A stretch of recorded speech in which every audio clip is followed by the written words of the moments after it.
Good. Oh, my live 2D model's not on. Lol. One moment. There we go. Well, good job, me. Good afternoon, Lynn. Hello. Heckin'. Hello, hello. It is the noonin time. I am actually quite tired. I don't know how. I think I slept really badly. It was very, very weird. Oh wow, that reactive. Yeah, that was the Lilia one from yesterday. I forgot to turn off my That's thing. hilarious. Heckin'. Oh, excuse me. Heckin' morning, ash trees. More like noon now, but hello, hello. Heckin', I am tired. I woke up Mood. an hour ago and I was like, whoa. I quickly slapped a sandwich together. I finished eating it. I got some GG subs here. And heckin', I think it was on Thursday? Thursday that the 3.7 program came out. And I was like, let's go. It's not at the start of the week. Because I think there have been times where the programs have come out in the start of the week. And I've been like, well, I'm not watching that now. It's gonna be like a week until I can actually do something. So thank Yeah, fuck this one. though you mentioned wanting to do this, so I haven't watched it yet. Yeah. I normally mm, normally again like the programs start like in the beginning of the week, and by the time I could if I wanted to, it's already been out for too long, so I was like, well, nah. Don't want to make people like not watch it I or just whatever. nabbed codes and sent them at all the people, like the Yeah. pest I am. Well, it also sends you an email with the codes.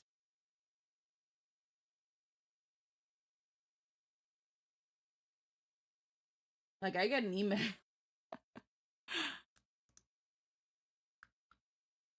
But heckin', it's been a while since we've done something Star Rail related. It's been a while since we reacted to something. Now, I will ask chat, because there are two ways we can do this. Um, because I kind of want to see how people react to, like, my overlay. Do you guys prefer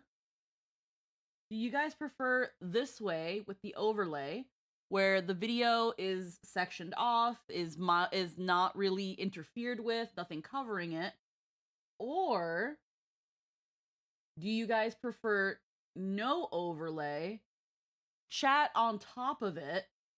Like which one do you guys generally prefer? Cuz I've been seeing lately on online where people have talked about how viewer wise not a lot of people seem to care about overlays. And me personally, I like overlays because I like when things are sectioned off and thus there's nothing interfering with other things. But when I saw this post, I actually like took freaking dimension measurements, and my overlay, whatever I'm doing or playing or watching takes only 55% of the screen. And if you watch me full screen, which it's very likely you don't, like you don't see you know there's the a big screen doesn't make the difference. So I have to really wonder what people prefer. If you guys are generally indifferent, I will probably lean more towards the overlay just cuz again, I like looking back and being like, "Oh, here is the medium. It is unobscured." Um, I don't know. I don't know. Like, Lynn, what's your opinion on like overlays and stuff? Like, do you normally care? Do you I not see the like? pros and cons. Mhm. Like I see the pros and cons too. Again, having more of it on screen is well and good and stuff, but like my worry would be like, am I blocking something? Am I, in the way and stuff? Whereas in an When it's overlay, not overlaid it feels more immersive, but then we cover the entire bottom right of the screen. but it seems like people don't really care about that. And then I have my chat on top, so my chat's gonna cover things. I don't know. I'll I'll go with this today. I'll go sans overlay. And as we progress, I'll probably bring up the question again and see how you guys feel. I'm not sure if in the future I'll do away with the overlay. Um but I do want to consider what viewers prefer. And if it shows that people prefer no overlay, then we will, at least for like watch nights or things like this, maybe we'll consider no overlay. Or if people prefer no overlay for games, we'll prefer something like that. I always worry about like blocking things out. Also because for some reason, I'm gonna, what is, I'm looking at like the window at the projector. This is full screen, but it's also not. It's really weird. Let me see what I can do about that. The overlay is neat because it's very organized, though if you're not making use of the space it's taking up space just to take up space. Yeah. I'm just looking here because I'm just like, wait a minute.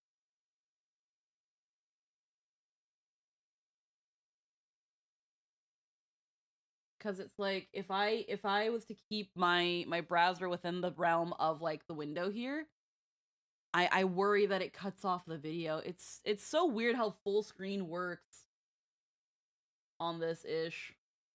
Yeah. Like, okay, well we'll figure it out. Alrighty.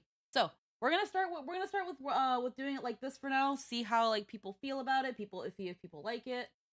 Um, and then if I get some opinions going one way or another, we might consider it in the future. It's just something that I learned about this thing like 4 weeks ago, 3 4 weeks ago, and it's still something that bothers me because I'm just like, have I been compromising my reach because of an overlay? That sort of thing. And maybe even Probably not. probably not, but it's one of those things that make me wonder. And then also wonder like if I was to change some things about my overlay, like what would I change to make like the game bigger and maybe a little more immersive while still being compact. But even in drafts where I've made the screen up to more like an extra 10 to 15%, like I'm obscuring it now, which is defeats the purpose of the overlay. But I don't know. I don't know. Wow. All right. So I'm also gonna be testing the volume here because I literally haven't played The this. main benefit of no overlay is not having to worry about your overlay contradicting the mood. Yeah, that's another thing too. And I can see where some people are like, man, this freaking nitty gritty thing we might be watching overlaid over Pretty Princess Pink, and I'm just like, I'm sorry. It's like playing Doom on a SpongeBob television. But yeah, without further dilly dallying, let's Or heck near in. replicant. Mm-hmm. Without with all the dilly dallying out of the way, let's heckin' look and see what the hell's gonna be going on in 3.7. I haven't seen a damn thing of this, but reviews have been very mixed from what I've been hearing. Reviews have been very, very mixed. We're gonna skip the 5 minutes because we don't have to worry about that.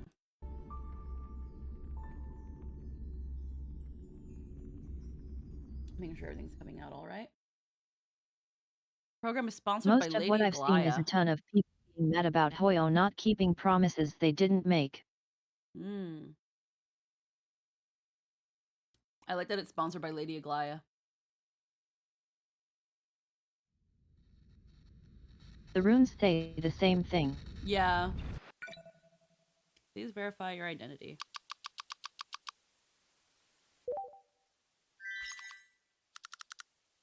This is a hello. Oh, wait. What did I say? I didn't see that. You've really kept me waiting. I missed you a lot while you were gone. So don't blink now because here I am. Ta-da! How about it? Isn't this form pretty cute too?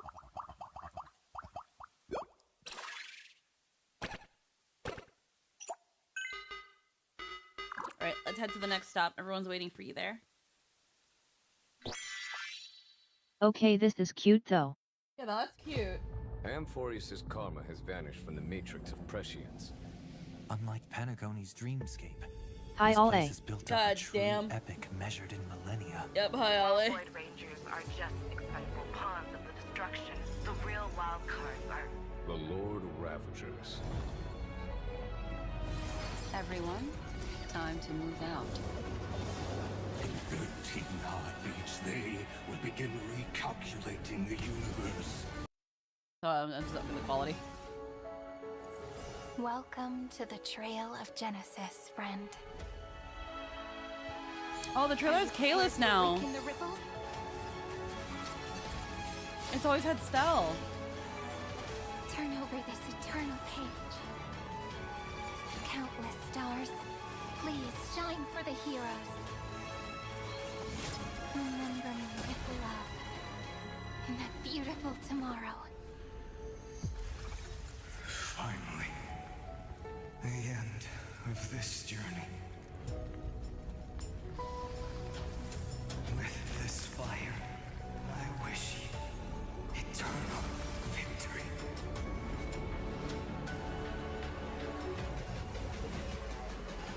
Once you take this step, there's no turning back. The infinite cycles have been broken. As the ruler of Planet School, Connecting audience system to scepter. Hardware overclocking. The hero's journey. What is crosses going the on? firmament, and once again heads towards tomorrow. All that was I think that was once Hayden. futile finally comes to fruition. The ending is as we've written.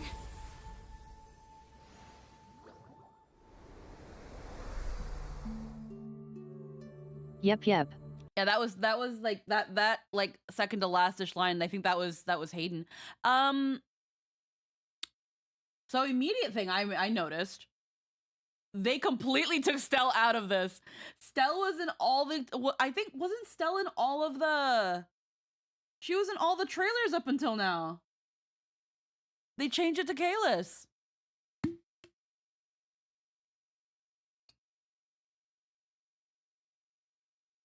That's interesting.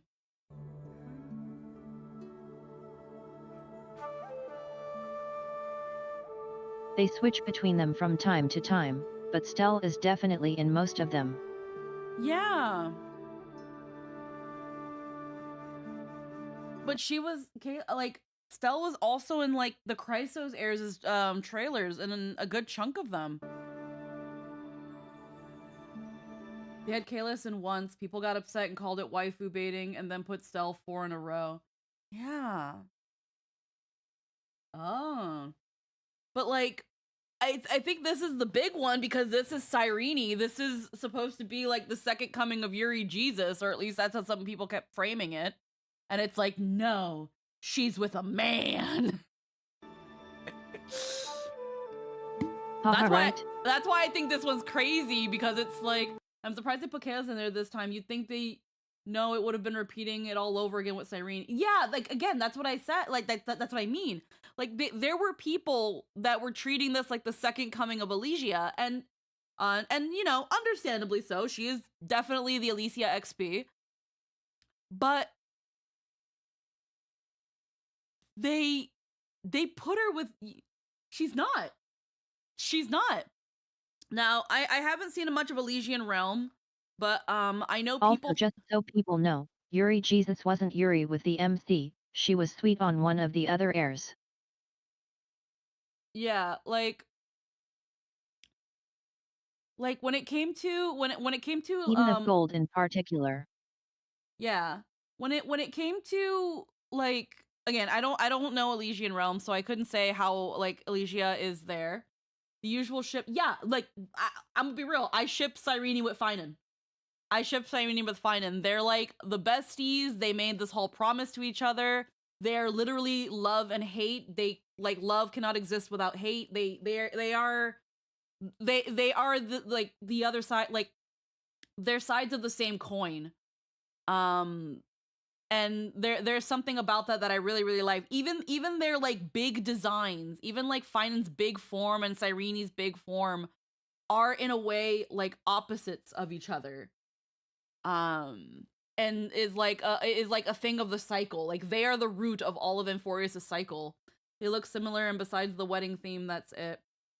But yeah, and that's the thing too. Like Cyrene's most of Cyrene's story either connects back to you or mostly connects back to Finan, but Finan is the one that truly knows Cyrene. So people acting like this was a second coming of Yuri Jesus, it was like, is it? We haven't. The only time we've seen her talk about other girls is when she's referred to herself as a cute girl. She's like, yeah, I'm a cute girl. March is a cute girl. But like, you can say and acknowledge that other girls are cute, and that doesn't mean you're a lesbian. Like, so, but like, and I'm gonna say right now, with Cyrene's design really leans more in on the wedding dress aspect than Elysia did. We don't know if this Cyrene is the actual Cyrene or if this is Mem. Yeah, so that's that thing where I'm kind of wondering if Hoyo decided to like, it's making me wonder if low key they kind of like, I feel like this is the main thing where they want to be like, this is not Elysia. It's a reference to her, it's an homage to her, but she is not Elysia. Please stop calling her Elysia. Kind of like how they're like, like Finon is not Kevin. Stop calling Finon Kevin. And things like that. And people are saying this is 1-to-1 with Elysia, Hohe, when it's more of a mix between Kiana, Ho-Fi graduation, and Goddess Senadina's finality. Yeah, like she's a reference to a lot of things, and that was that thing too. Her dress does remind me of one of Kiana's forms. It doesn't look like Elysia's thing. It looks like Kiana's dress. But so yeah, yeah, she looks like hairskirt of finality Kiana. I wonder if Loki using the Kalis was like a not so subtle jab to the Hoyo community. Mina Aoyama must be screaming. Mina Aoyama is screaming. Because I know that's I know Mina Aoyama is someone that really loves her Yuri pairings and really doesn't like Kalis. Up there, Stell. World has a day-night cycle. Good morning, good afternoon, and good evening. Welcome to the version 3.7. It's people trying to force impact into what HSR had and what was supposed to be only a reference. Yeah, and unfortunately though, at the same time, like Hoyo, come on Hoyo. Come on, Hoyo. You done should have known. Also, love this background. I'm taking notes of this background because I've been wanting backgrounds for like my super form, and I joked on Twitter that my super form is just Elysia, even though it's not. It's just a joke. I got someone who quote retweeted that fucking post and was like, "What the fuck is this?" Where I was like, "We're so back, me." Given how many sapphics Emphorius gave us, having her be the straightest girl since Bellabog makes sense. Let the straights have something. Let us straights have something. We're a repressed minority. Also, I feel it's entirely possible the demiurge is Elysia, but a big thing with Cyrene is that there are a bunch of different Cyrenes who are similar but completely distinct individuals. So I've not seen this, but what I have seen is people having done their alternate designs of Cyrene's big form, where it really hammers in on the oracle aspect, because she was an oracle, and the tarot cards and like the rune belts that would be on her arms. Really, really beautiful designs. Unfortunately, though, they don't hit like this one. Like this is like, obviously this Cyrene is very, very wedding dress, and it's definitely again supposed to be like references to other battle Hershker like freaking things.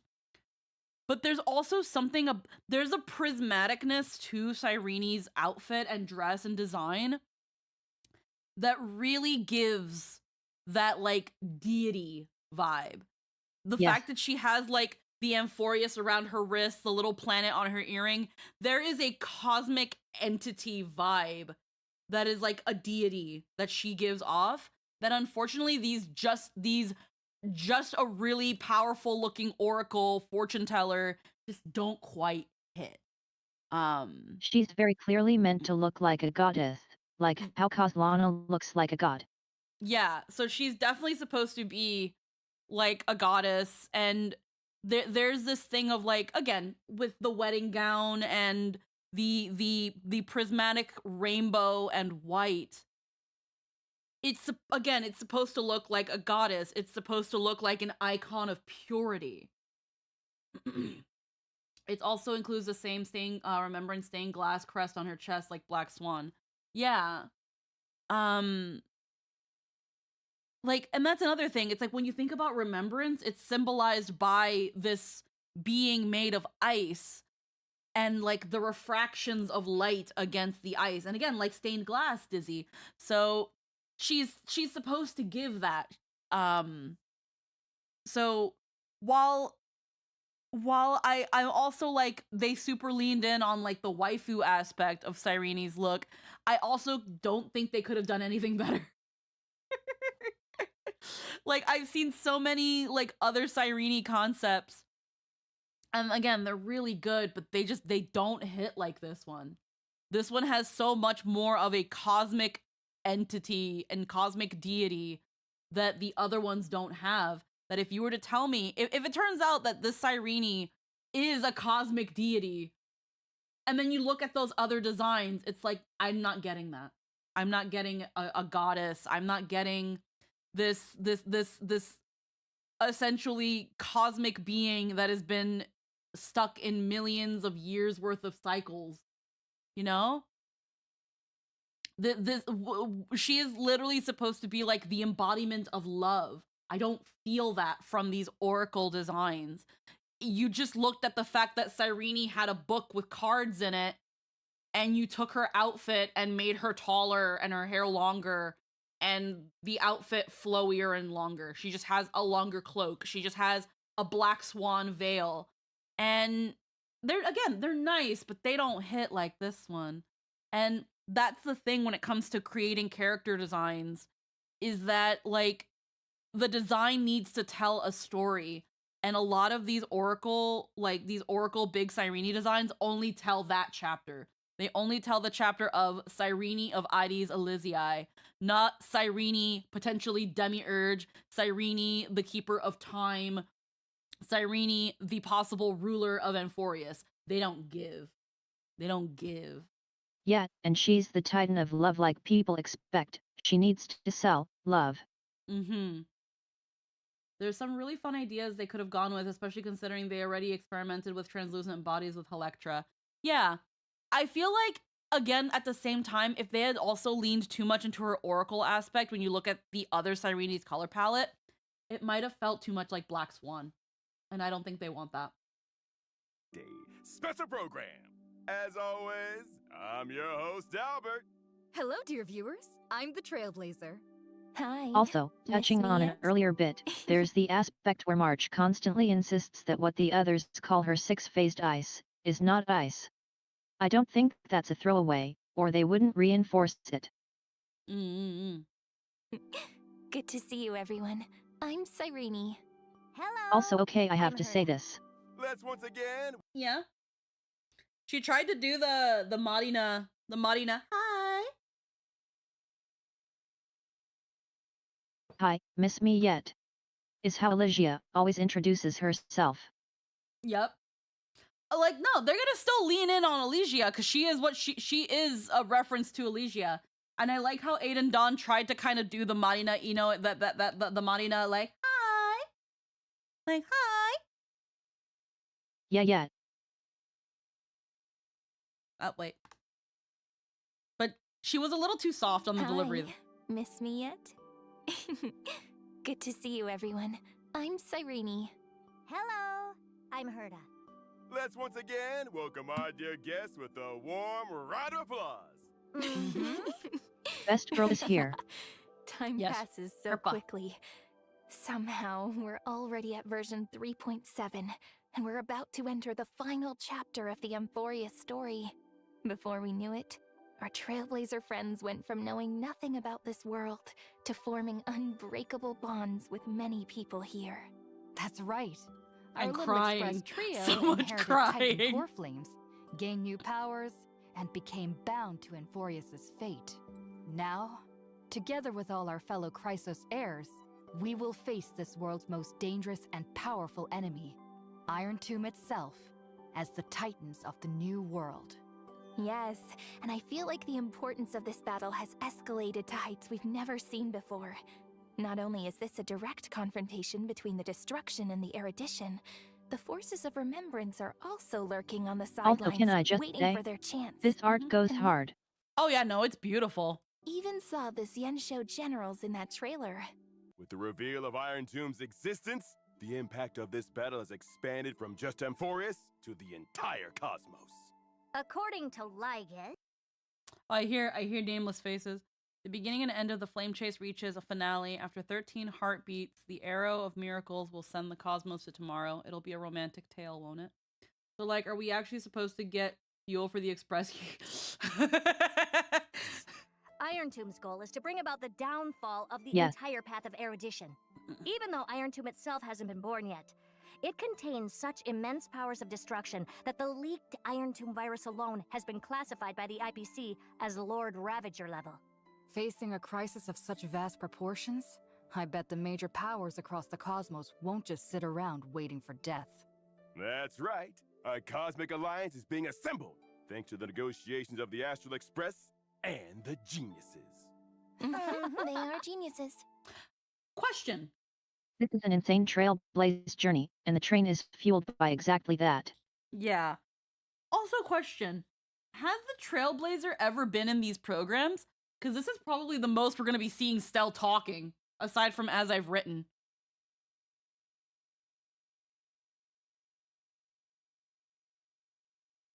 Like, this is a really good idea if people still aren't used to her voice yet.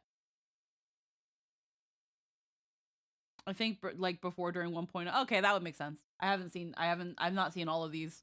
Also, to help everyone find a direct I solution think they have in been cracking before, but it Iron was a Tomb's long core, time ago. Scrollum and I will hack into the Demiurge Matrix in the depths of that world to unravel the mysteries surrounding the final Titan. The Demiurge. Oh, then what about our Astral Express family? Knowing them, they'll definitely do everything they can to help. Of course! The entire crew of the Astral Express will venture deep into Amphorius to help attack and defend against the even more treacherous inner core of Iron Tomb. Turning our attention back to Amphorius, within the world, our Chrysos heir friends used 30 million eternal recurrences to halt Iron Tomb's birth process. Then, the Trailblazers' arrival brought new hope to the world, finally creating a breakthrough in the endless cycles.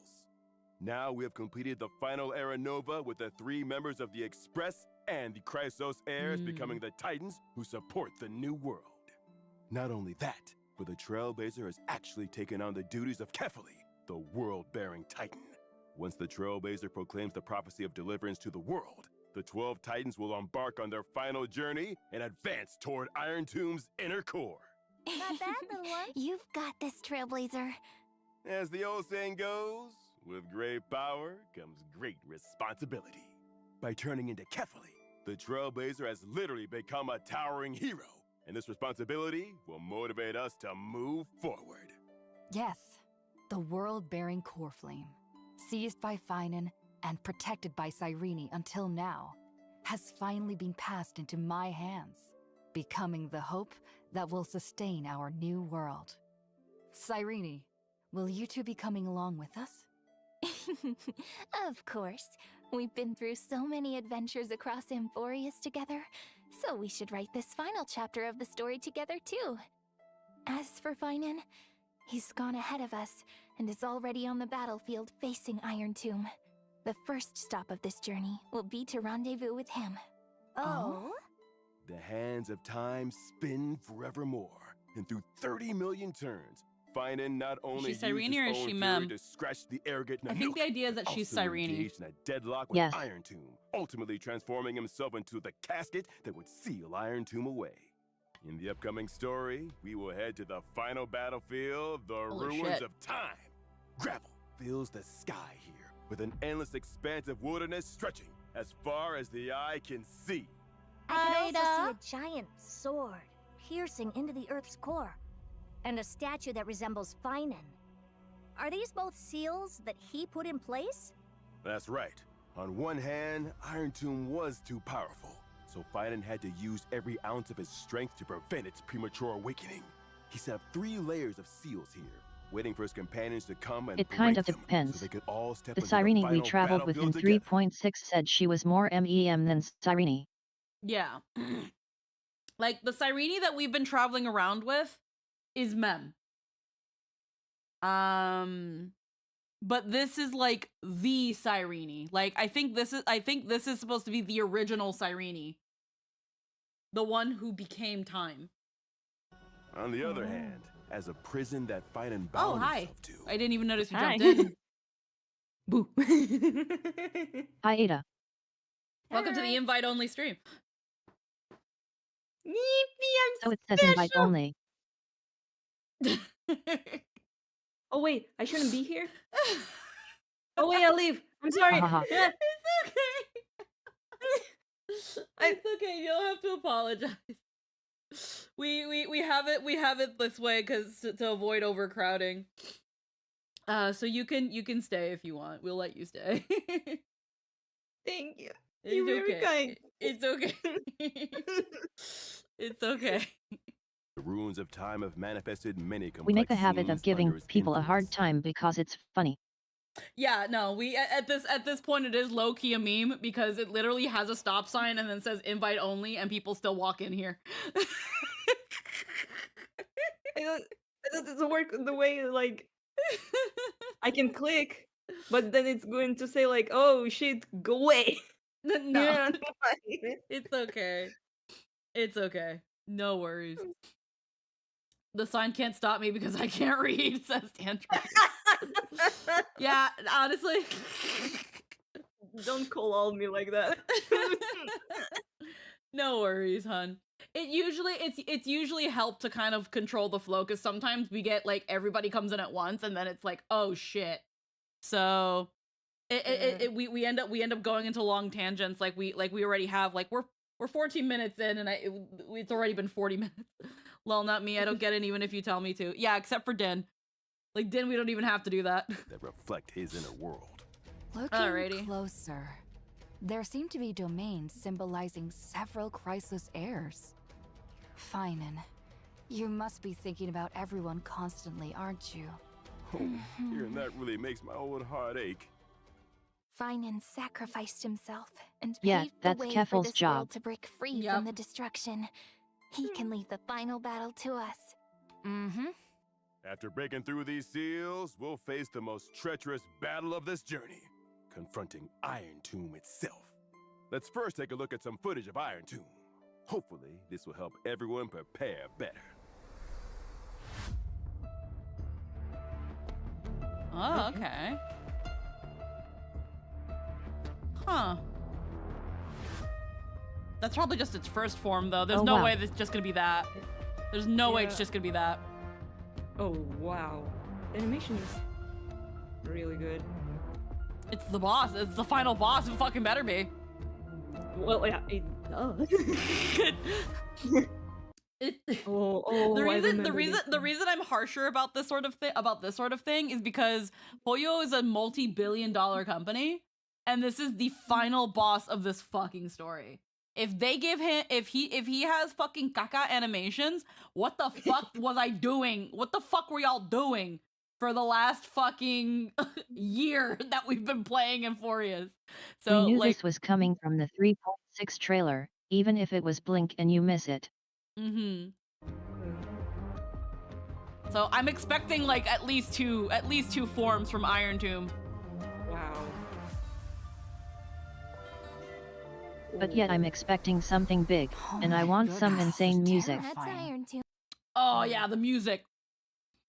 If this music doesn't fucking hit, like, so far, when it comes to the fucking boss, like when it comes to the final boss music or even the mid-boss music, Star Rail has not been fucking missing. Like, everybody loves Wildfire. It's synonymous, like, everybody loves fucking Wildfire. Freaking... Like everybody... Sorry. No, what were you saying, hon? I want to say that everybody already joking about that Hoyoverse is not actually a game company, it's a music company. They're a music company and you get a free game, yeah. I've definitely heard of this, yeah. But, like, everybody loves Wildfire. Freaking, the Zien show had, I think, I can't remember what the song was called because it's in a different language. But that one song that plays during Don Hung's thing, I don't consider it a boss theme because it doesn't play during a boss, it plays during a cutscene.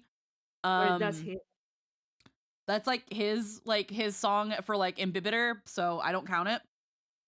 So Fantilia's, her song is good. Wildfire, Hope is the Thing with Feathers, and Proi are all insane. Yeah, those are to me, those are the main boss themes so far. They've both been absolutely amazing. Like, Wildfire, again, really, like, I was talking to Logan a while back about, like, because he's been playing Star Rail, and he was fighting Cocolia, and because he had Archer, he killed her before the beat dropped. Oh, no! Archer. So he's playing Cocolia, and I've been telling him, I'm like, oh, the boss music for Cocolia's fight is so good. You're gonna love it so hard.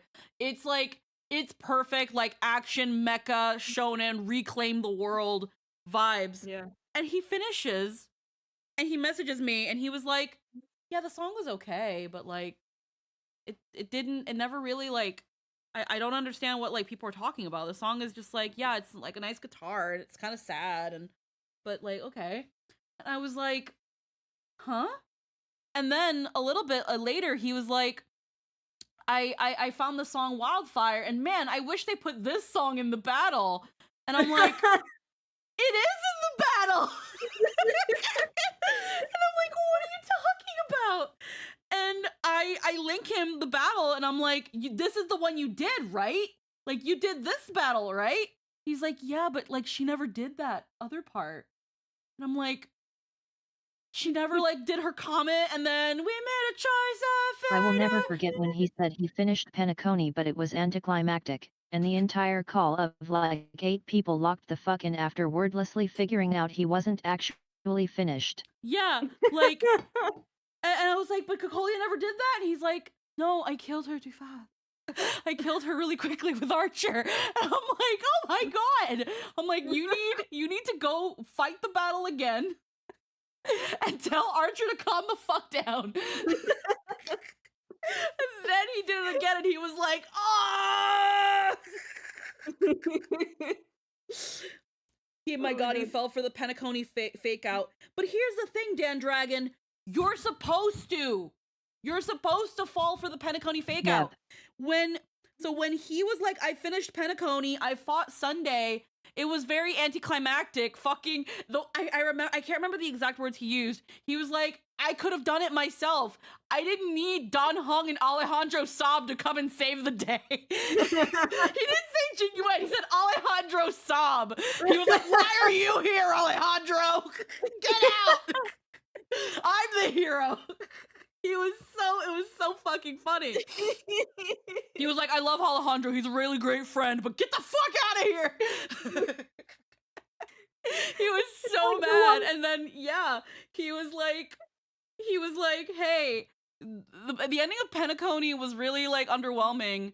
And we were like, oh, is that really how you felt? And then he's like, yeah. And he was like, well, don't worry. There's a couple patches and then you'll go into Amphorius, and Amphorius is really good. And he was like, okay. I mean, like, he was like, I liked it. It was nice, but you know, it was a little underwhelming. Like, and he was like, oh, I'm sorry. And then a couple days later, he's like, I just finished Penacony. I just finished Penacony, for real. Oh my god. And I was like, yes. It was like, yes. He was like, that was amazing. He was like, that was so good. And I was like, it's totally Macross coded, right? And he's like, it is. The amount I was tiptoeing around telling him how to progress without telling him. I was like, it's so fucking Macross coded, right? And he's like, it's so Macross coded. That was so good. And I don't know where he is right now. He's probably chilled out on Star Rail because he was going pretty hard into it. I can't wait for him to hear Proi Proi. Like I that's gonna be another really wonderful song. That one was definitely you're at the midpoint of Amphorius, and now it's just gonna get super serious. Yeah. He's like, can I do the war days yet? And I'm here like, okay, locking in. How do I navigate this conversation without giving anything away? Being smart about it. It was it's been so funny hearing the little crumbs of what of what freaking his adventures in Star Rail has been. He got really immersed in the story. Although he did say that Penacony was a bit of a yap fest, and we told him if and when he gets to Amphorius, to really slow down and just let yourself take it in, because Penacony is a yap fest. Amphorius is a yap fest. Like, Amphorius is the yap city. like, oh, like there was a chart I found a long time ago where people essentially tried to kind of more likely than not, like, round about how long each like arc of Star Rail took. I'm trying to find it. It's like in our chat somewhere. It came down to being like, oh my god, there's so much. Hold on. Let me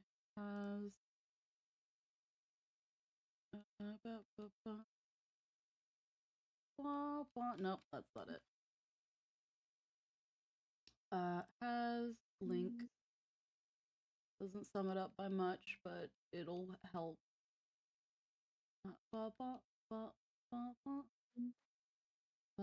It was like, wait, is this it? No, that's not it. That's not it. That's not it. It was definitely before Evernight came out. And I end up with, you can do it soon, but have you been to the ship the Fate event started on yet? Knowing he hadn't, but that's feeding the conversation, you see. And he says no, so I can then use that to explain that there's a little bit more for Penacony wrapping up, and it'll take you to that ship, so once he does that he's good. And none of that is a lie, but I tried so hard, I did so good. Praise me.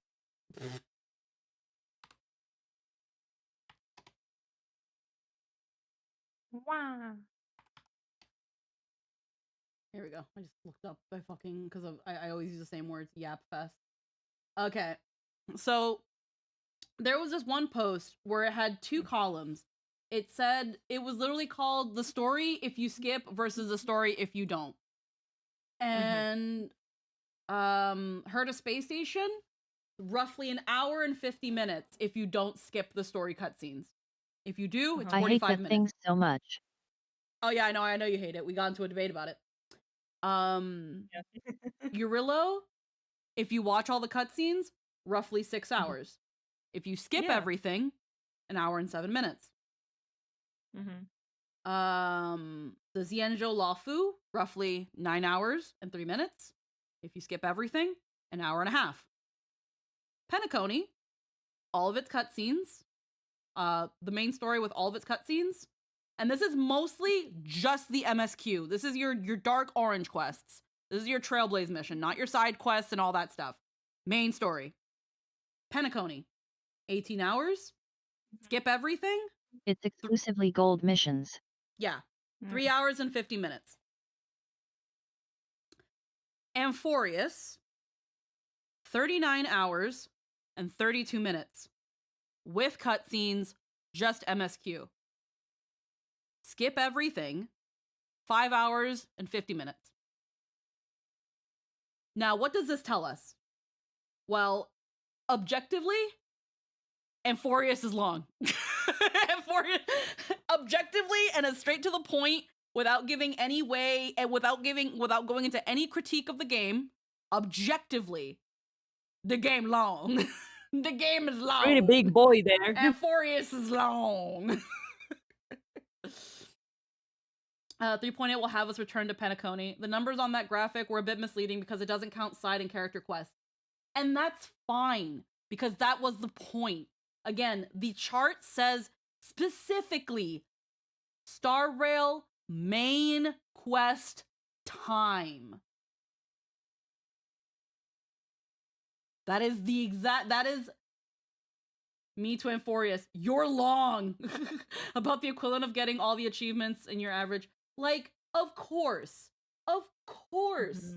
If you were to do the side quests and the character missions and all the little, that's not what I wanted. And all the little side things, like, of course, that makes, it makes Eurillo longer. It makes the Xianzhou and Penacony equal about, closer to the cutscenes.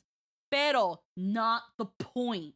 The point is to say that the MSQ, what this told me objectively is that the MSQ got longer. And as the MSQ got longer, we got more gameplay, because that is exactly what it shows. 2 hours of story, an hour of game. 6 hours of story, an hour and some change of game. 10 hours of story, 2 hours of game. Like, the correlation is a little bit weird, because again, you look at Eurillo and the Xianzhou, it only got 20 more minutes of gameplay while getting 3 more hours of story. But again, it balances out.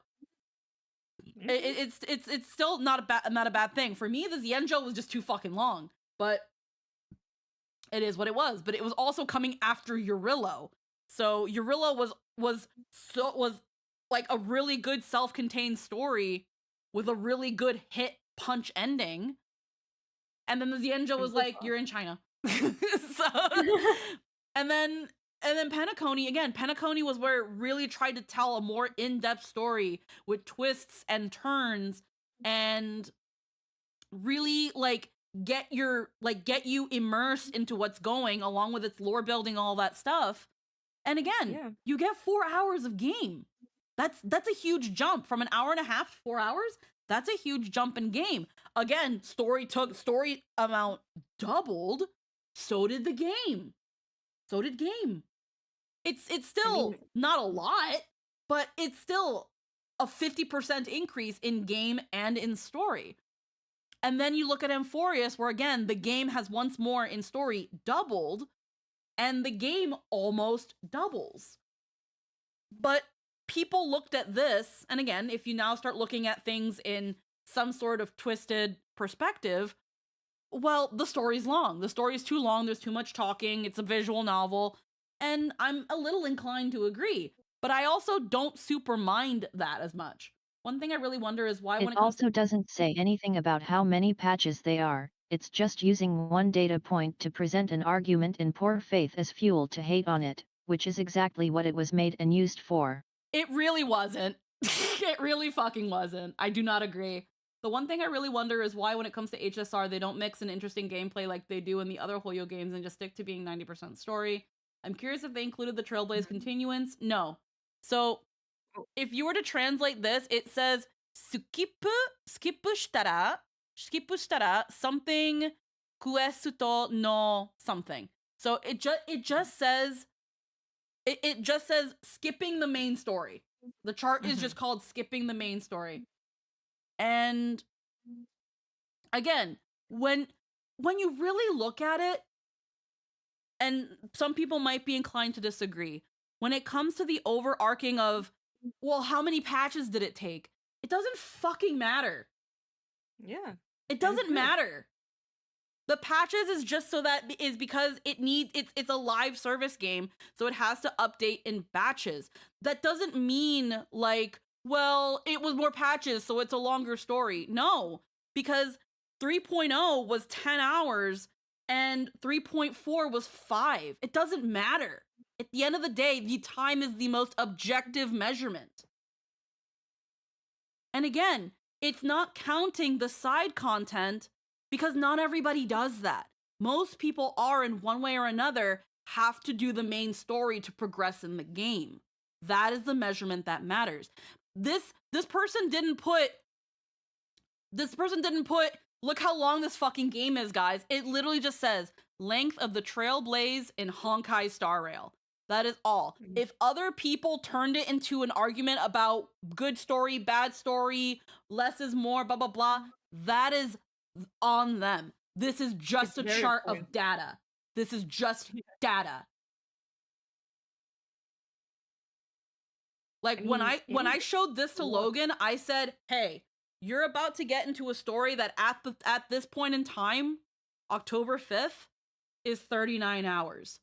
Take it slow, enjoy your time, because this is a very dense story. And Logan said, okay. He didn't say, oh wow, that's a lot of story. What the fuck are they doing? No, we didn't have that conversation because it's just data. Yeah, I mean, who actually cares? Because Hoiverse games, most of the time, plot heavy. Like, really plot heavy. I'm playing Zenless and also Genshin, and all of them are plot heavy. People can argue, but most of the time story is really like relevant to things that's going on in the world and stuff, and it's kind of like engage and explain, the parts of the worlds to the gameplay, and it's fun. It's more fun when you know more about it. That's why I try some new gacha games.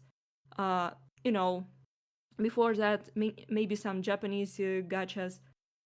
I cannot really play them that long because of lack of plot. There's too many characters. The plot is just like separate text, like a big fucking text, but it's not engaging. It's to the world, not welcoming.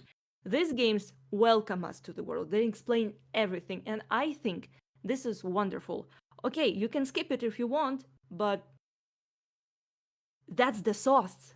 That's the potatoes, the meats and stuff, and, And it was that thing where, because again, and I've said it many times, Star Rail is a yap fest. Is that a lie? Yeah. No. Is that wrong? No. No, it's not. They talk too much. Yeah. That's okay. There are times where we've been like, yo, this section of the patch could have been an email. Like in 3.2, where we have the scene with Anaxa and he's explaining his plot, and then we go to Hyacinth and Don Hung, who pretty much give us a dumbed down version of everything Anaxa just said. And it was like, why did this need to be an hour and a half? I was falling asleep. That could have been an email. But the game wanted to yap, and that's okay. I didn't care for it, but again, if some people didn't understand what was going on with Anaxa's part of the story, here are two characters that are perceiving it diegetically and explaining it in a more digestible format. I didn't think it needed to be there, but maybe it helped some people. It is what it is. Mm-hmm. It's only wrong with this Lygus. Look, Lygus' voice actor is amazing. He does an amazing thing. I want him to read Go the Fuck to Sleep. He replied to my tweet about that shit. Like, it amazing. Amazing. But 3.5 took so damn fucking long because Lygus's dialogue, I swear, is a third of the goddamn runtime of 3.5. Can It's I be kind of honest its about strength, but Lygus? also weakness. We watch the characters try to figure things out and sort it, but sometimes becomes too much. And again, because I noticed Lynn left. I love this game. I'm going to critique this game. Yeah. I'm going to critique this game. And me and Lynn, we agree with so many things, even though like we looked at things differently. We usually tend to agree with certain things. But I do not agree that this chart was made for the express purpose of shitting on the game. Yeah, I of course don't. not. I don't believe that. Just fun fact. I don't believe Honestly. that. Yeah. Like, because again, if someone wanted to tell me, hey, how long is Honkai Star Rail? I would give them this chart. But I would also tell them it is still a very enjoyable game. The game splits things up in chapters because it came out in patches. And take your time. Yeah. Take your Enjoy time. yourself. If you end up freaking fully diving in like Logan did, you know, by the time you get to Penacony, give yourself a breather. You're gonna be in Penacony for a while. Once you're done with Penacony, give yourself a breather. You're gonna be in Amphorius for a while. Enjoy the game. What someone else does with this data has nothing to do with the fact that the data exists. It's just a list of stats. Especially when we end up watching like 4 characters repeat the same thing because the character is trying to figure it out. Yeah. I just started PS5. My current playtime is around 1,000 hours. Yeah, and that's probably just because you enjoy the game, Shinto. That's probably because you enjoy the game and you want to do everything in it. You want to do the side quests. You want to do, you know, the little events. You're grinding for materials. But you enjoy that. Like, I can't look at someone who played 1,200 hours of a game and not think they enjoy it. You enjoy this game. Something keeps you coming back to this game because it's kept you for 1,200 hours. That's amazing. That tells me, wow, this must be a good game. And again, and if it doesn't work for me, let's say it didn't work for me, it's not that it's a bad game, it doesn't do anything. The only real bad game is Kingdom Hearts Chain of Memories, and that's unanimous. That's just a fact. You know, there are some bad games out there. Chain of Memories does in fact exist. But Star Rail is not in this. That has nothing to do with Star Rail. Yeah. But yes, I enjoy Chain of Memories. I'm really sorry to hear that. Really sorry to hear that. That game requires no skill. Wow. That game. Wow. I played that game and I beat it with making very minimal changes to my deck and just kind of bashing my head into it until I beat the enemy. The game requires no skill. I also got high and played it and beat it. Like, the game requires no skill. It doesn't even require your brain. So,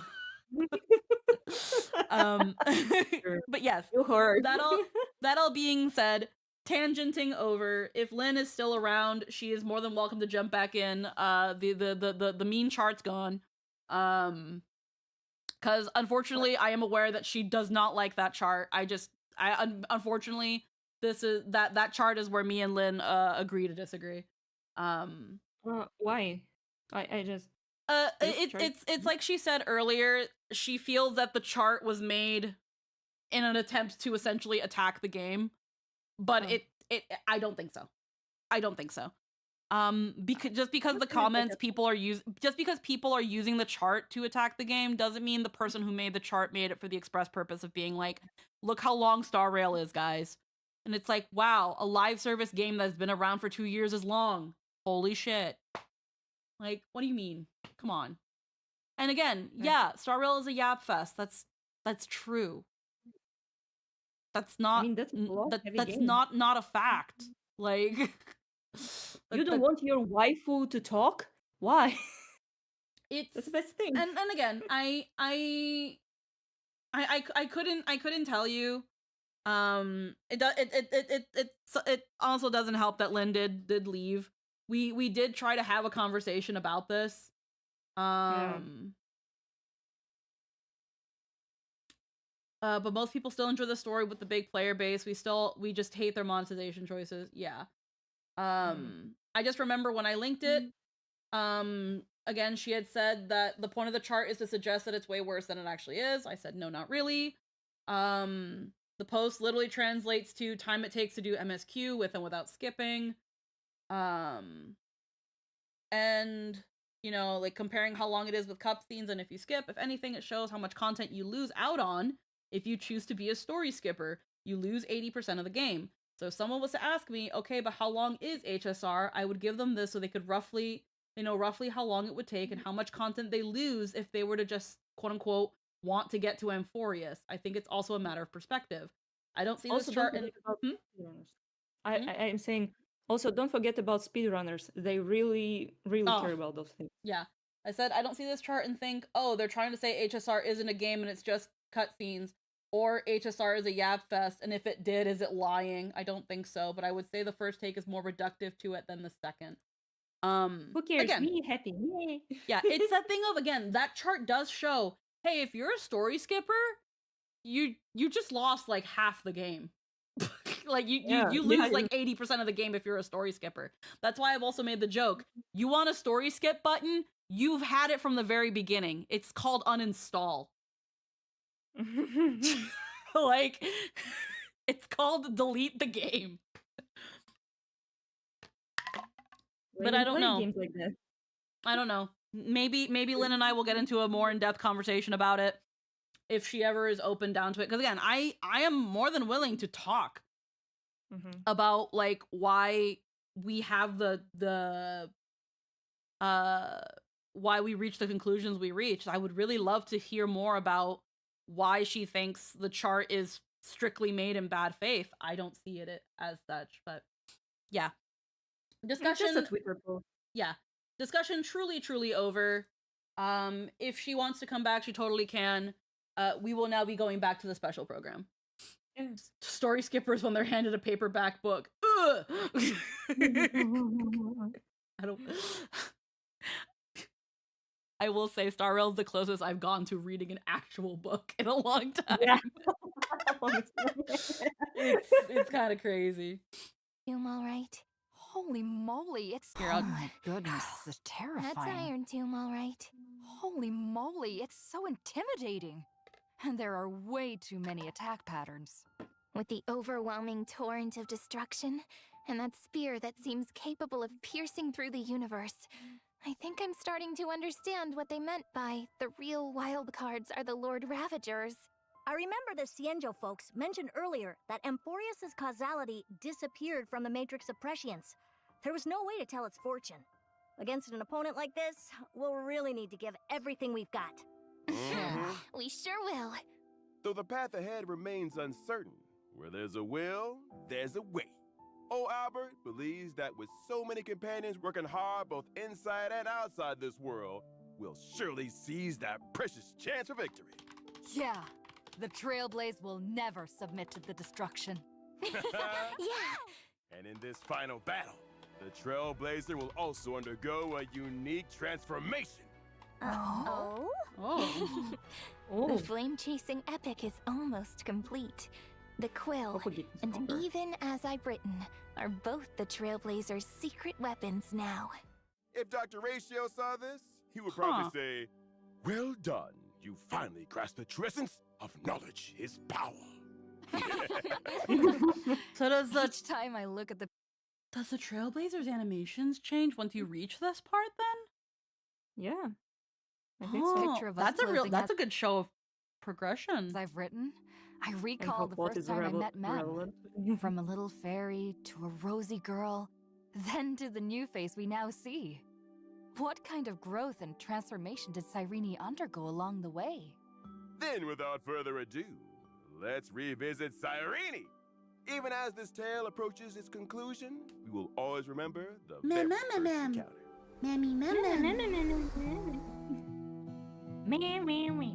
Gosh, she's so pretty. Oh, she always was like on this how to say in English? Oh, it's beautiful. I only got 10 posts. Oh my god. Holy shit. Oh, they're really a ring? Yeah, that's Oh, my wife. They really leaned in on the waifu. What? Well, I mean, she looks like a bride. I know, but what? I remember like a character from Honkai, like Honkai Impact. She was like married to the world. She had like the skin like that. So... Yeah, Elysia. Yeah, no, because she's inspired by Elysia, who essentially, through her love of humanity and self-sacrifice, like became like one of the first Hershkers in Impact. And for lack of a better word, being very, very reductive, because I'm not going to explain Impact because I don't super know it. Lynn is the one that usually does. It's the fact that she became this essentially godlike being, used up all her power to save humanity out of the sheer love of humanity and the stories that they can create and tell. And yeah, no, they're definitely copying the Elysia marrying humanity thing, but they're so much more blatant about it. The fucking ring? Yeah, that's our wife. Yeah. And look, standing around the pink-haired girl are 3 other equally adorable girls, along with Mem. This is the record of my journey. From its very beginning, I've always been with my friend in one form or another. Even back when she was nothing more than a little pup who could only make mem sounds. We've stood together against challenge after challenge from the Titans. From when she woke me from that unexpected train crash at the very beginning. Firefly to the shippers in trials of shambles. time and death that we faced together to bring me back to life. If Firefly is the Trailblazer's girlfriend, Cyrene is the Trailblazer's wife. Oh, that's messy. Pink Remembrance Squad roll up. And to the most recent moment when she awakened. Oh, it's 1 second.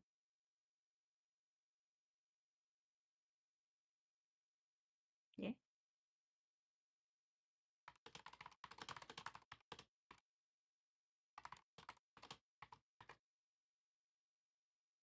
One second. I got a DM. I want to answer it real quick. Okay.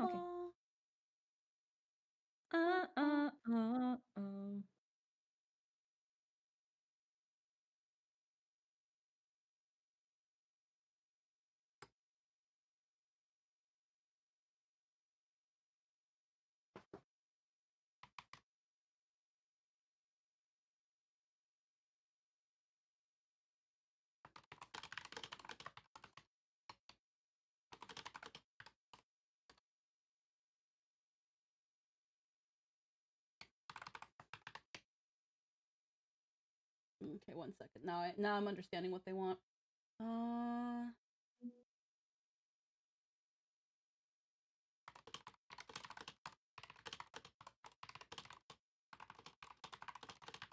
That's an order.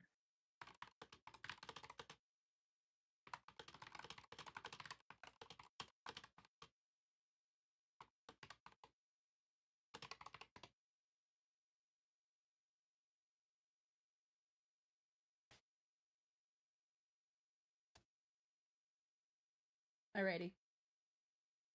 Okie dokie Loki. Yeah. But yeah, they really, really hammer in. Just need to know, ugh, my dyslexia is getting worse. No worries. Unless they bought translations again, now we just know how does Mem Cyrene come into this form. Yeah. Awakened my true memories and helped me break free from Everknight's prison. Each step brought tougher challenges, yet Cyrene always seemed to wield some special power, able to pull us back from the brink time and time again. And in that cycle, when they had an audience with the Imperator, Cyrene remained full of hope and trust, even after the Trailblazer was kicked out of Amphorius by Lycus, watching over the Trailblazer alongside the Chrysos heirs through the long years. That scene even almost made me cry. Through this journey we shared, I was fortunate to witness all the choices my Trailblazer friend made, and how they grew up, watching them gradually transform into the deliverer of Amphorius. At the same time, I also gained so much courage and inspiration from the hero within, shaping me into who I am now. But above all, what struck me the most about Cyrene is her unwavering optimism and positive outlook. The way she interpreted the oracle cards with positive symbolism, the warm moments we spent together in Ides Elysiae, and the story she told us about the Chrysos Maze Grand Restaurant. All of it felt so touching to me. And not only that, she's grown more and more caring. When she first took on her human form, Cyrene even helped the Trailblazer recall their wish to see Mem become a beautiful young girl.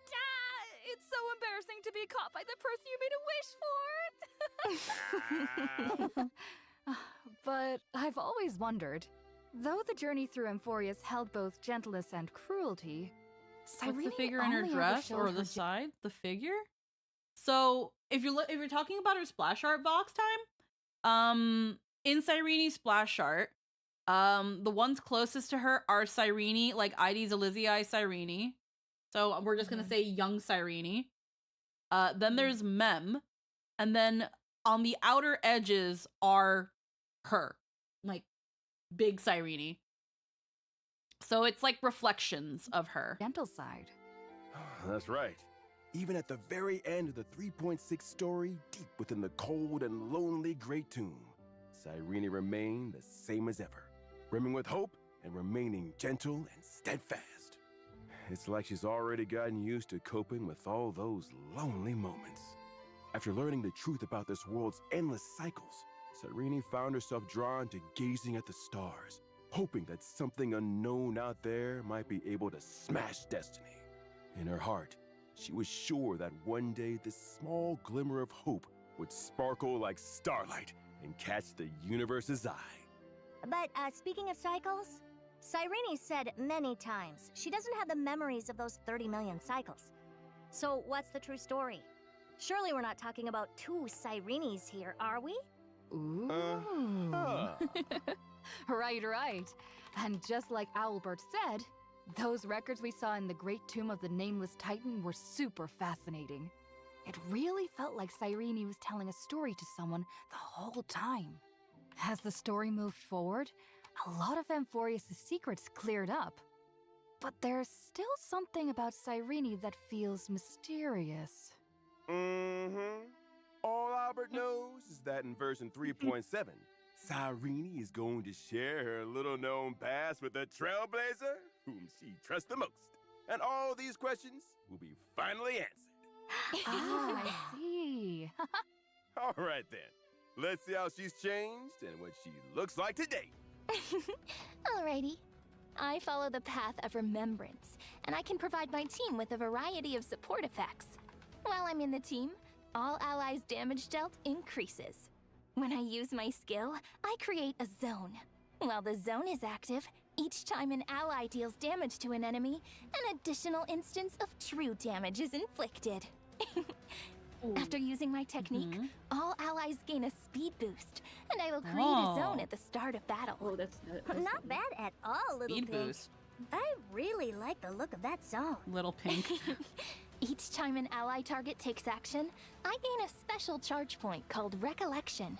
Once enough Recollection has been accumulated, I can activate my ultimate. Seeing her weave through a cosmos filled with memory fragments, searching for the brightest light, she must have found the most precious treasure of all. As the story of Amphorius They're absolutely comes gonna to a make merchandise of that fucking ring. Cyrene's memories. Yeah, they're become a probably why they promise did it. next with the future. Here comes the important part. The first time I use my ultimate in battle, all allies' ultimates are immediately activated. Whoa! So it actually activates all allies' ultimates at once? It feels like... If her friends give her their support, then Cyrene will answer by giving her own kind gift back to them. Indeed. Ooh. After using my ultimate, my zone persists throughout the battle, and my basic attack is enhanced to hit all enemies. In addition, Cyrene in Memo Sprite form will be summoned. Your Memo Sprite is actually yourself? That's right. Don't I look even more dazzling? Each time I use my ultimate, Memo Sprite Cyrene immediately takes action and can select any teammate to enhance. If the selected teammate is not a Chrysos heir, then the teammate's damage dealt is increased. If the selected teammate is a Chrysos heir, they receive a special effect that is unique to that heir. Amphorius has a total of 12 Chrysos heirs. And if we count Cyrene and me, that makes 14 different buffs? That's right. Wow. Cyrene has kept the story of the Chrysos heir's flame chase journey close to her heart for a long time. She treasures every one of the Chrysos heirs and wishes for them to grow stronger so they can face hardships with confidence. Take Castoris, burdened with death and partings. With this special effect, her new bud charges can overflow. The overflowing new bud will be consumed when summoning Netherwing, while also increasing the damage dealt by Netherwing's self-detonation. And if Finan has the special effect, he will not exit his transformed state after using his ultimate. And he additionally deals damage to one random enemy after using an attack. Huh? So that means Finan can just stay in his territory forever and keep using his transformed powerful abilities? Fucking what? Unless Kozlana's HP is reduced to 0. I actually... Holy shit! One more thing. If you'd like to learn more about each Chrysos... That's insane. For no reason. I'm saying I will open my Honkai Star Rail game for no reason. I don't have finance, so like. Oh, I need her now. Now. Oh God. Sorry. Oh no, it's okay. I'm just looking for something else.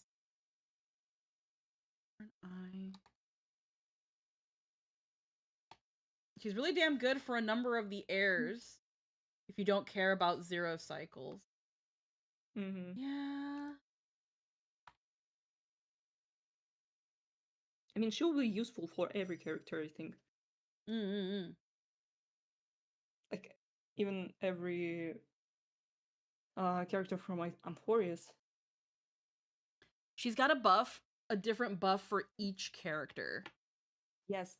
Obviously, we don't know which it is yet, but I'm assuming it's got to be, like, pretty freaking crazy. So she's also very mechanically dense. Yeah. My next would because be she has to consider the people on her team. That's bloody lovely.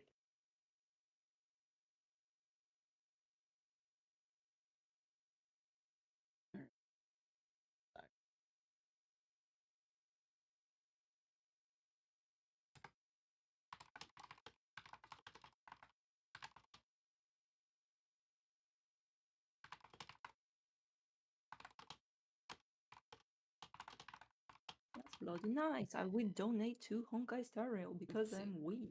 Well, that's the character for the people who managed to get a team of heirs, so not me. Some hungry people there. I think the only heir I have is Castoris. Oh wait, I have TB and Don Hung. Yeah, everybody, even if you didn't poll for anyone here, you will still have a Chrysos heir. You will still have Don Hung. Yeah. Her character sheet is long. God, I hate that all the build guides for Star Rail always assume you want to build for 0 cycles. I just want to clear hard content. Yum num num. Yeah. So oh yeah. Looking so right now my Chrysos heir team is not really remembrance based. It's Anaxa, Mighty, Hyacinth, and Treeby. The only character that I could see Cyrene replacing in that team is maybe Treeby. But it really depends. It really, really depends what we're going on here. Yeah. Heirs exclusives. One more thing. If you'd like to learn more about each Chrysos Heirs Oh, thank God. exclusive special buff effects, you can visit the buff screen we just displayed, even outside of combat. All right, Albert. Thank fuck for that. Cause imagine not remembering that she offers so many buffs specifically to Chrysos heirs. Having a place in the game where it's like, here so you can go over this and build your team accordingly. That is very, very good. That's nice.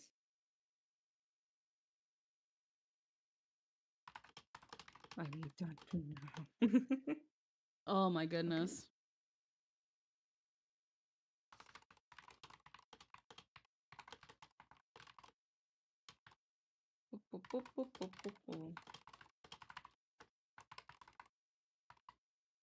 One second.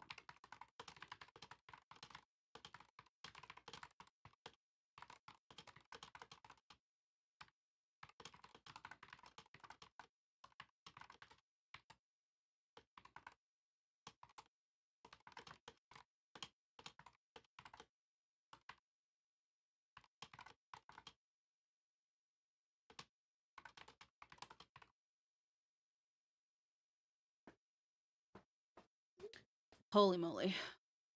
Put together a research report for me later. Me? This is a tutorial, not the video in itself. No. Action, It's mostly just to talk about her kit. Keeping Up with Star Rail will also go over her kit and explain things. This is essentially the Keeping Up with Star Rail before Keeping Up with Star Rail. Keeping Up with Star Rail also talks about her traces. We'll talk about we'll show her essentially in like battle demo and go more in depth into how certain things work. This isn't a tutorial, it's just showing what they've got so far for her. Apply a buff to it. And I think this was Contact and Development, so this also came out, I think, just before the beta closed. But yeah. Teammate, you can also choose to unleash damage on all enemies. If different allies have helped me accumulate recollection, then when I use this ability, it additionally deals damage to one. It does. She does free up Treeby for other teams. Yeah. One random enemy. Arrows pour down on the enemy like showers of shooting stars. Cyrene truly comes across as more than just powerful support. She doesn't show her enemies any mercy either. What a battle! Having Cyrene's mighty power supporting us makes me feel ready to take on anyone. Yeah. With the support of her friends, Cyrene has gradually grown from a little pink fairy into the person she is today. From now on, I'm sure this beautiful young girl will use her power well to protect the world she cherishes and the people she loves. A big thanks to Cyrene for bringing us that introduction. And now, it's time to take a look at version 3.7's banners. In the version 3.7 update, Trailblazers can acquire the limited 5-star character Cyrene and the limited 5-star light cone, This Love Forever, will have a boosted drop so rate. beautiful. Both banners will remain available until the end of version 3.7. During this period, the featured 4-star characters and 4-star light cones will remain unchanged.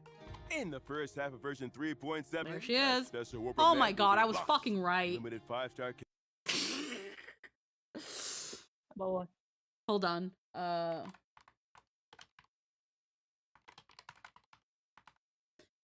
Freaking. So I can't remember if I talked about it on while I was streaming once, or if I talked about it on like in like one of our group things. Cyrene is here for a good while. If we're going, if we go by Rappa's, if we go by Rappa's banner and how she was the only one leaked for 2.6, and then the second banner was just reruns, I don't think Cyrene is gonna be on the banner the whole time. But I knew, I was like, if they don't rerun, they're gonna rerun Castris. They haven't rerun her yet. I was like, they're going to rerun Castris though. One, because it's that general 3 to 4 patches that it always seems to be. And again, they want to give the Chrysos heirs, at least the really good selling ones, another chance. The fact that Treebee's getting another rerun, I'm not surprised. She's getting a they just said Cyrene will be available to the end of 3.7. Okay, I might have missed that. Okay, never mind. Then yeah, Cyrene will be here for a while, but I don't think these 3 are going to be running the whole time. I'd say versus saying phase 1. So one sec. Characters and will have a boosted drop rate. The limited 5-star light cone, this love forever, and people she loves. A big thanks to Cyrene for bringing us that introduction. And now, it's time to take a look at version 3.7's banners. In the version 3.7 update, Trailblazers can acquire the limited 5-star character Cyrene and the limited 5-star light cone, this love forever, will have a boosted drop rate. Both banners will remain available until the end of version 3.7. That's crazy. They feature 4-star characters and 4-star light They really think she's gonna fucking sell. But I also think there's a little bit of fear. I think there's a little bit of fear, which is why they're extending her. Don't forget there is going to be a lot of like other characters, so yeah, banner will still sell. Oh, the banner's still gonna sell, but I think if this is gonna be the first time that they're extending a limited character banner for a whole patch. Yeah. So I wonder if there's a little bit of worry that they won't make enough money if they keep her that limited. There's a ton of dooming in the community right now, so I wouldn't be shocked if they're worried. Yeah. Only other one is Miyabi. Oh. I'm talking about mostly in Star Rail because I don't play Zenless. I don't play any other Hoyo games. That's interesting. You should play Zenless. It's kinda fire. I do not like gacha games. I have told people the day I play Zenless is because it's for other reasons that I wouldn't be able to say. Wasn't Finan for the whole patch? No, he was not. No, he was not. No. And I thought Finan was like the end game kind of hero. People thought Finan was going to be the whole patch because he was the only character that was leaked. But it was that thing of just like when Rappa was the only character that was stripped. She only lasted for the first half of the patch, and then they reran. I think it was Acheron and Aventurin they reran. I can't remember who they reran after that after Rappa, but it was just a rerun banner after that.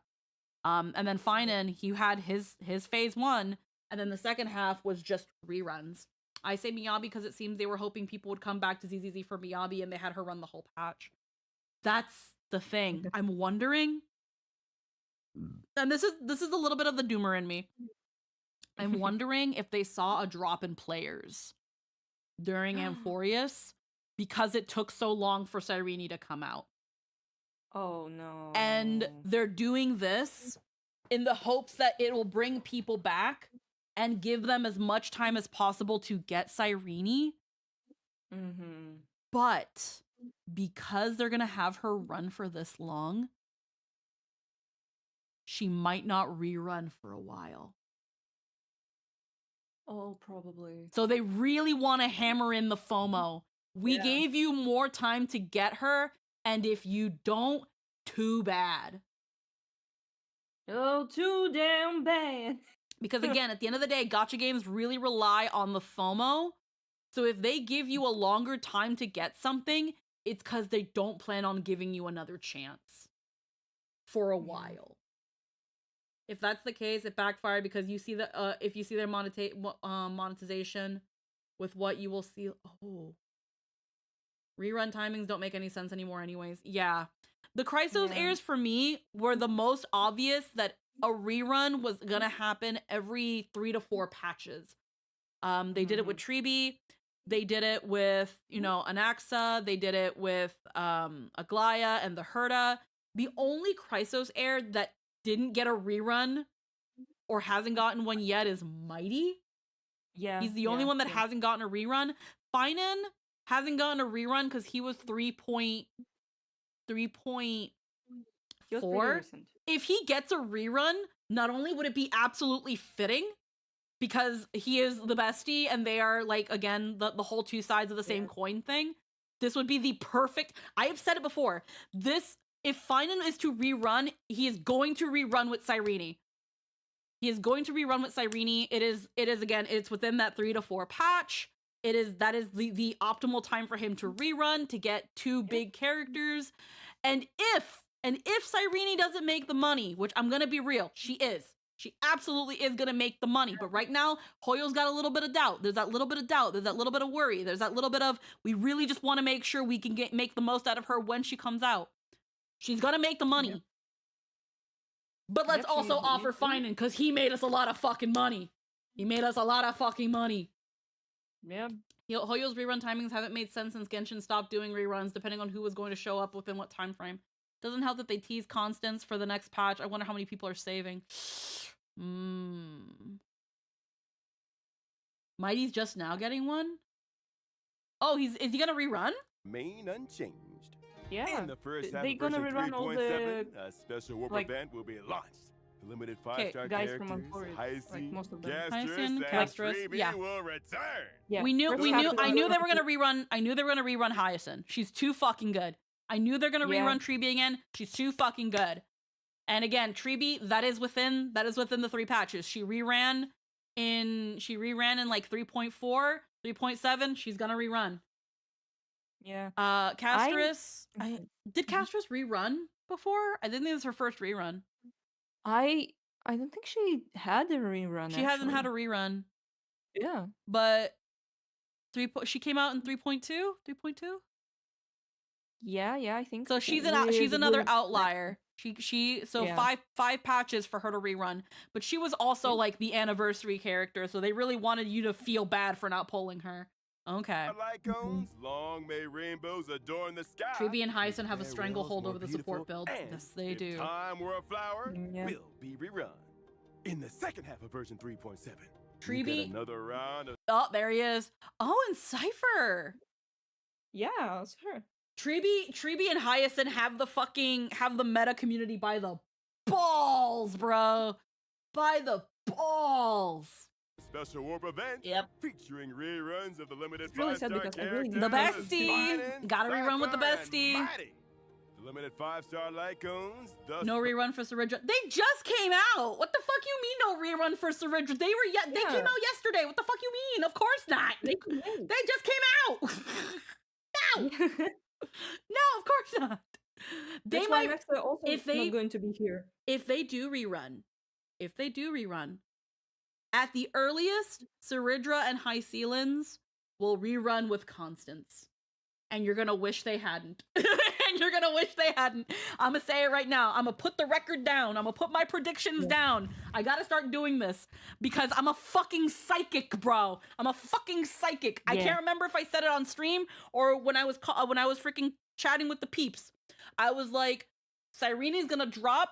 They're gonna rerun Finan. They're gonna rerun Castrus. They're gonna rerun Tribi. They're gonna rerun and they're gonna rerun everybody that your ass wants with Cyrene because fuck you. Because fuck you. Give us money. Give us money. It's gonna be like the anniversary event where they're like, hey, do you want this really cool thing too? If you spend a lot of fucking money, we're gonna give you this really cool thing. And you're gonna complain because, oh, I gotta pay $1 bajillion for a cosmetic. But no, it's because you're gonna pull. It's a freebie, guys. It's gonna be like the Archer Lightcon and the anniversary event.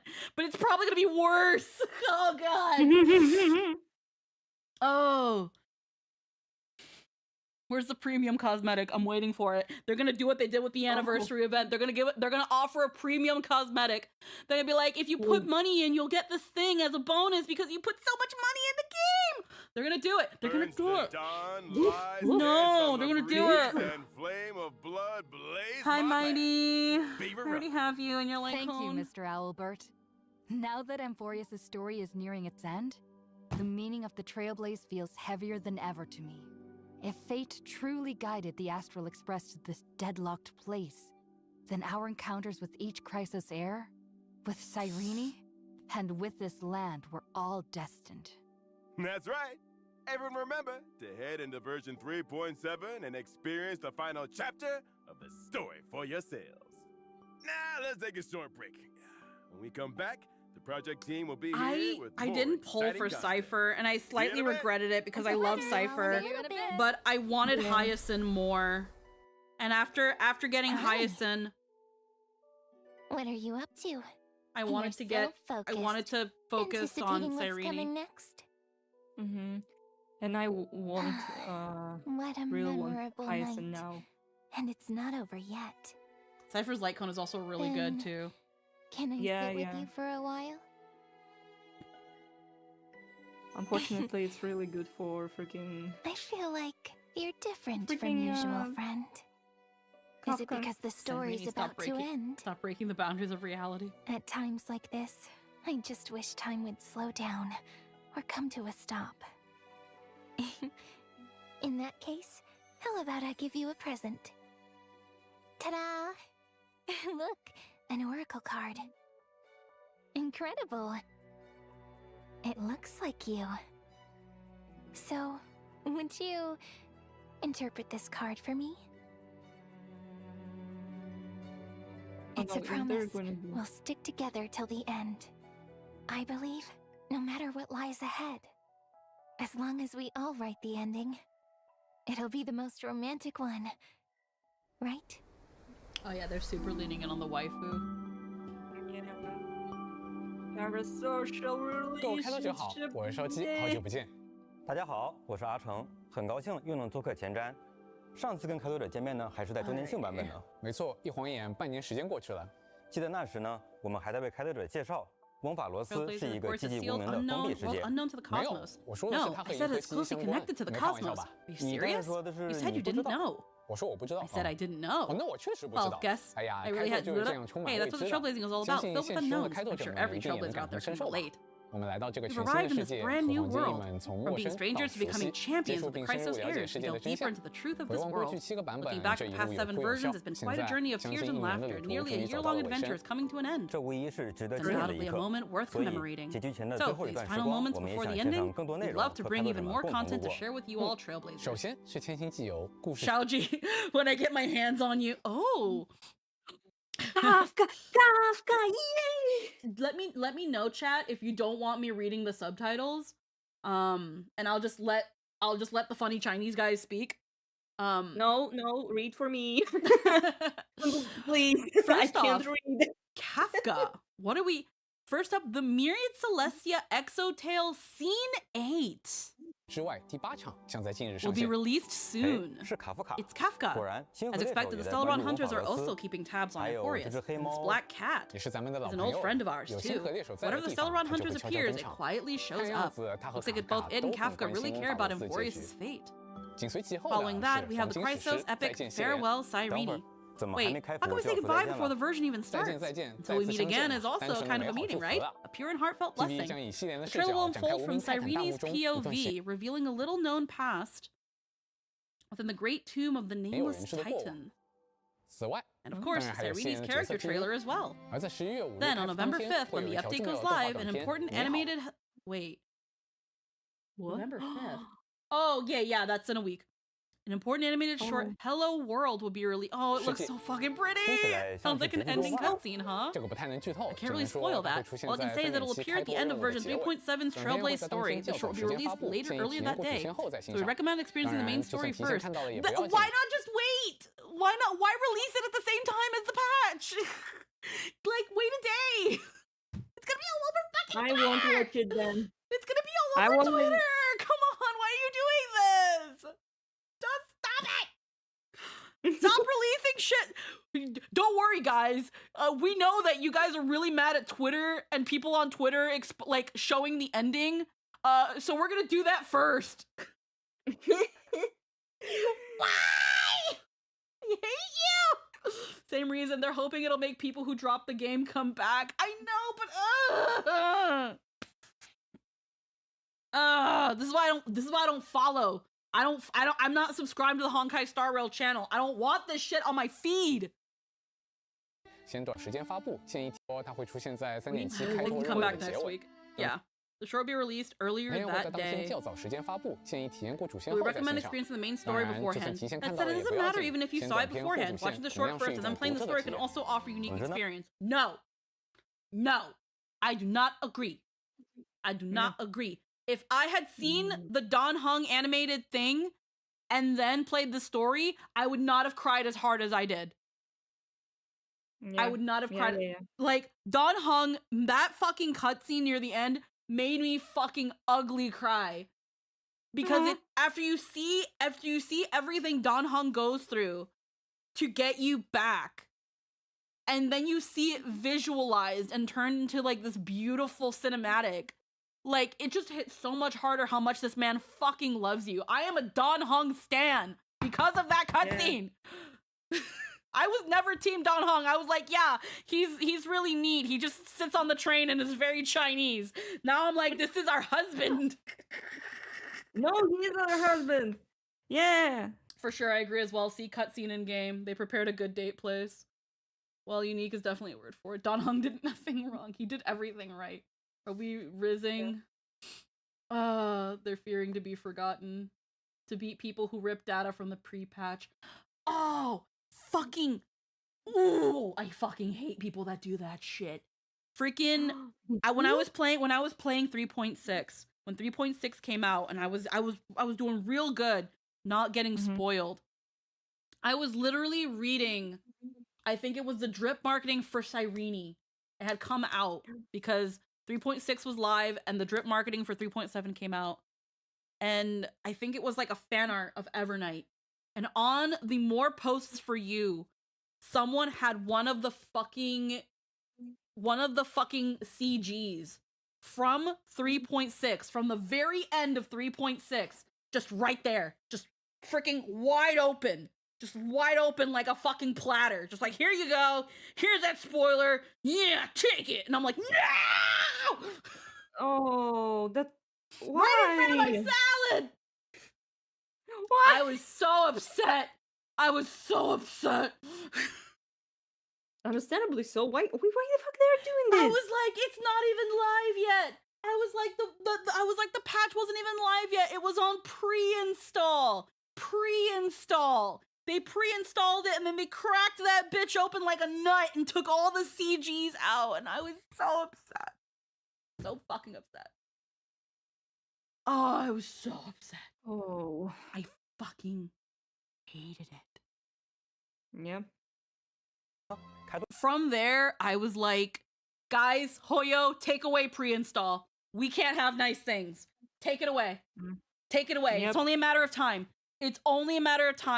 Before it starts getting so fucking bad that Hoyo is just like, we have decided to take away the pre-install. We have decided to take it away from you guys. We're really sorry for the inconvenience, but we have taken away the pre-install. And people are gonna get mad, but they're gonna be like, leakers aren't letting people enjoy the game, and I will side with them. I will be like, yes, good.